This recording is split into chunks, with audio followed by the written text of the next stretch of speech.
دیکھیے جو بھی ہم کلام پاک پڑھتے ہیں ہمیں ثواب ملتا ہے. سمجھ لو آپ کو 10 نیکیاں ملی.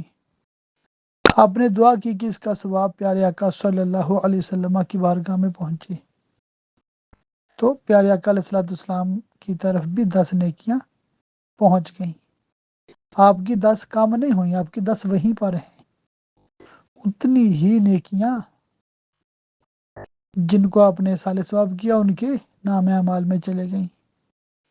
پھر آپ نے جتنوں کو اصال ثواب کیا، انبیاء کرام کو، صحابہ کو، نیک لوگوں کو، سبھی کو 10 10 ملی.